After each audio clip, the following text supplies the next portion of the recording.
नमस्कार आजिर एई खास विश्लेषण को आपण समस्त को स्वागत।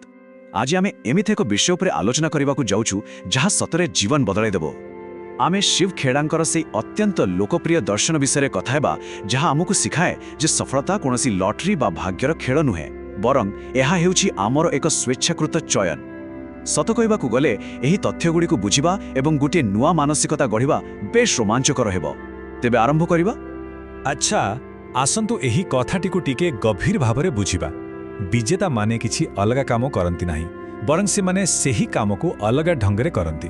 एहार अर्थ हेला सफलता पाइबा पाई आमको निजर काम बदलाइबार आवश्यकता नाही बरं दरकार हेउछि आमर मानसिकता एवं काम करिबार शैली को बदलाइबा। प्रकृतरे सेही गोटिए छोट परिवर्तन ही जणे साधारण व्यक्ति को विजेता करिदिए। एहा ही त हेउछि सफलतार मूलमंत्र। बेले बेले आपण माने निश्चय भाबुथिबे प्रकृति रे लोकंकु सफलतार एते उपरकू माने शीर्षकू किए नहीं जाए, टैलेंट पैसा ना आउ किछि। आमर एही पुराना धारणा को बदलाइबा पाई आसंतु गोटिए छोट एवं सुंदर कहानी शुणिबा। थरे मेलारे जणे बेलून बिकाली लाल हलदिया और नील रंगर गैस बेलून उड़ाउथिले। हठात गोटिए छोट पिला आसी तांको गोटिए कथा पचारिला, दादा जदि आपण गोटिए कला रंगर बेलून छाड़िबे तेबे कौन ताहा भी उपरकू उड़िबो? आउ सेही बेलून बिकाळीर उत्तर सत्तरे बहुत हृदयस्पर्शी थिला। से हसिकी कहिले, पुओ बेलून केबे भी तार रंग पाई ऊपर को उड़े नाही बरं ता भितरे भर्ती थिबा गैस पाई उड़ी थाए। देखंतु आम जीवन रे मध्य ठीक एमिति ही हुए। आमर बाह्य रूप आमर परिस्थिति बा पृष्ठभूमि आमको आगको नहीं जाए नाही बरं आम भितरे थिबा आमर सकारात्मक मनोभाव बा एटीट्यूड ही आमको जीवनर उच्चता को नहीं जाए। तेबे एबे आसंतु आमर प्रथम मुख्य विषय आळकू आगेइबा, मनोभावर शक्ति एवं एक दृढ़ मूलद्वार गठन। सबुकिछिर आरंभ एइठु ही हुए। आपण जानती कि जे कोनोसी बड़ लक्ष्य हासिल करबाकू हेले आम चिंताधारा केते शक्तिशाली हेबा दरकार। एही 60% संख्याटी को टिके देखंतु। यह प्रकृतरे आश्चर्यजनक। कानाडार सही विशाल तथा प्रसिद्ध कालीगारी टावर विषय तो आपण जानिथिबे। तारा मोट ओजन प्राय 60% माटी तले ही रही। अर्थात सबुठारु उच्च एवं महान सफलता पाई सबुठारु गभीर मूलद्वार आवश्यकता थाए जहाँकि बाहर को आदौ देखा जाए नहीं। आम जीवन रे एही अदृश्य मूलद्वारटी आउ किछि नुहे बरं आमर आभ्यंतरीण मनोभाव। एबे आउ एक आकर्षणीय कहानी शुणंतु जहाँ आपणंकु आश्चर्य करिदेबो। एकर्स ऑफ डायमंड्स बा हीरार खेत कहानी। आफ्रिकार जणे कृषक थिले। अन्यमानंकठारो हीरार कहानी शुणी से हीरा पाइबा पाई एते पागल होई गले जे निजर सबु जमीबाड़ी बिक्री करिदेले आउ बाहरी पड़िले दुनिया सारा हीरा खोजिबाकू। किंतु बिचारांकु केउठी हेले खंडे हीरा मिलिला नाही। शेषरे संपूर्ण निराश और निस्व होई से बार्सिलोना नदीरे डेई निजर प्राण हराइले। टिके भाबंतु तो केते दुखर कथा। एवं यह चमत्कार भावरे दर्शाउछि जे कहानी सेठी सरी नथिला। सेही समान चाष जमी को किणिथिबा नुआ मालिक जनक दिने सेही जमी देही बही जाउथिबा एक छोट झरणा पाखरे किछि चमकुथिबा पत्थर पाइले। आउ जानिछंती सेगुड़िक कौन थिला? असंख्य हीरा, एकड़ एकड़ व्यापी हीरा भरी रहिथिला सेठी। एही कहानीरु आमको कौन शिक्षा मिले? जे सुजोग सबुबेले आम पाद तले ही थाए। आमको सबुबेले लागे जे दूर पहाड़ सुंदर किंतु हीरा खोजिबाकू आमको बाहर को जीवार कोनोसी आवश्यकता नहीं, केवल ताहाकू चिनिबा पाई गोटिए सठिक दृष्टिकोण दरकार। ताहले प्रश्न उठुछि एई सकारात्मक मनोभाव आमे गढ़िबु केमिति? देखंतु एई 4टी पदक्षेप को प्रतिदिन निज अभ्यास रे परिणत करिबा निहाती दरकार। प्रथम कथा, प्रत्येक परिस्थिति रे जेते खराब स्थिति हेउना काहीकि सेथिरे किछि ना किछि भलो गुण व सकारात्मक दिग खोजिबाकू चेष्टा करंतु। द्वितीय रे कोनोसी काम को काली करिबि बोली न पकाई वर्तमान ही शेष करिबार अभ्यास करंतु।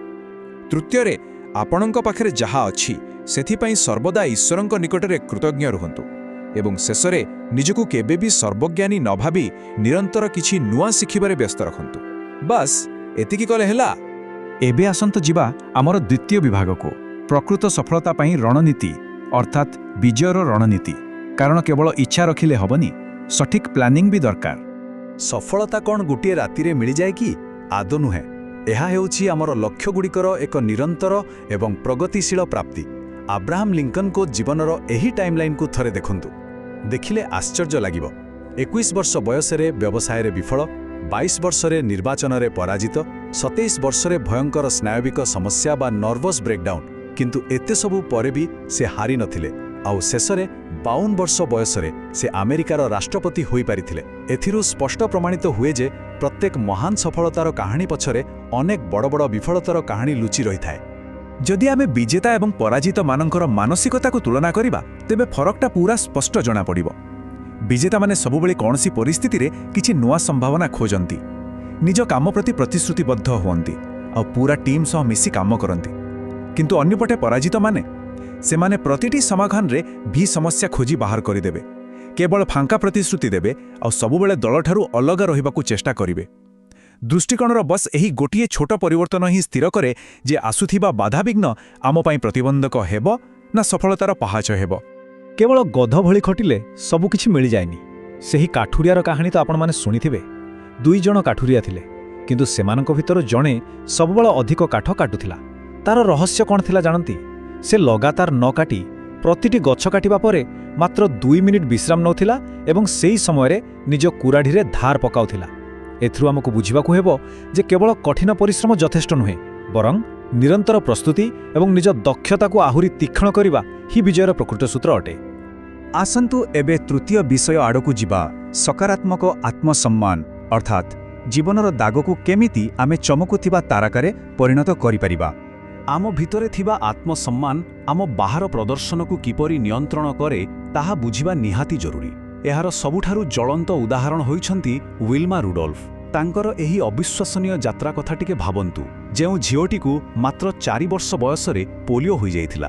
ଡକ୍ଟରମାନେ ମନା କରିବା ସତ୍ତ୍ୱେ ସେ ଗୋଡ଼ରୁ ବ୍ରେସ୍ କାଢ଼ି ଚାଲିବାକୁ ଚେଷ୍ଟା କରିଥିଲେ।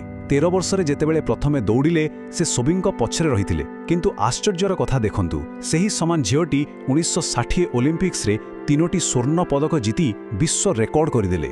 ଏହା ଦର୍ଶାଏ ଯେ ବିଜେତାମାନେ ସମସ୍ୟା ନଥିବାରୁ ଜିତନ୍ତି ନାହିଁ, ବରଂ କଠିନ ସମସ୍ୟା ଥାଇ ମଧ୍ୟ ସେମାନେ ନିଜର ମହାନତା ହାସଲ କରନ୍ତି। ଦେଖନ୍ତୁ, ସହାନୁଭୂତି ଆଉ ସମାନୁଭୂତି ଭିତରେ ବହୁତ ଫରକ ଅଛି।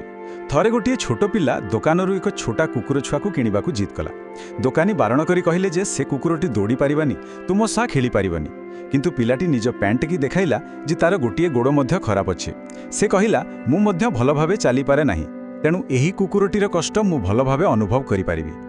ଏହାକୁ ହିଁ ଏମ୍ପାଥି ବା ସମାନୁଭୂତି କୁହାଯାଏ। ସହାନୁଭୂତି ମାନେ ମୁଁ ତୁମ କଥା ବୁଝିପାରୁଛି, କିନ୍ତୁ ସମାନୁଭୂତି ମାନେ ମୁଁ ତୁମ କଷ୍ଟକୁ ହୃଦୟର ଅନୁଭବ କରିପାରୁଛି। ଏହି ଆନ୍ତରିକ ସଂଯୋଗ ହିଁ ଆମର ଆତ୍ମସମ୍ମାନକୁ ବଢ଼ାଇଥାଏ। ଏବେ ଆସିବା ଆମର ଚତୁର୍ଥ ବିଭାଗକୁ, ଅଭ୍ୟାସ ଏବଂ ଲକ୍ଷ୍ୟ ନିର୍ଦ୍ଧାରଣ। କେମିତି ଆମେ ଆମର ଲକ୍ଷ୍ୟ ସ୍ଥିର କରିବା ଓ ତାହା ହାସଲ କରିବା? ଗୋଟିଏ ସ୍ପଷ୍ଟ ଲକ୍ଷ୍ୟ ଆମକୁ ଠିକ୍ ଦିଗ ଦେଇଥାଏ ଏବଂ ଆମର ଦୈନନ୍ଦିନ ଅଭ୍ୟାସ ସେହି ଦିଗରେ ଆଗେଇ ଯିବାକୁ ଗତି ପ୍ରଦାନ କରେ। ଆସନ୍ତୁ ଦେଖିବା ଏହା କିପରି ଗଢ଼ି ଉଠେ।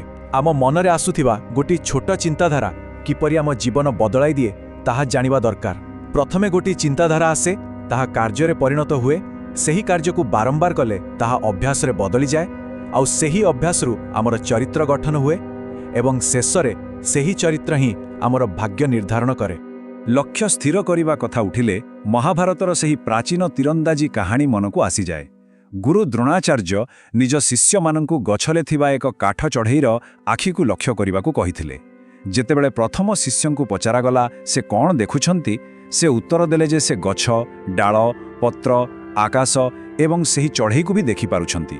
ଆଉ ଏହା ହେଉଛି ଏକ ବିକ୍ଷିପ୍ତ ବା ଅସ୍ଥିର ଏବଂ ଲକ୍ଷ୍ୟହୀନ ମନର ସବୁଠୁ ବଡ଼ ଉଦାହରଣ। ଏମିତି ଲୋକ କେବେ ଲକ୍ଷ୍ୟଭେଦ କରିପାରିବେ ନାହିଁ।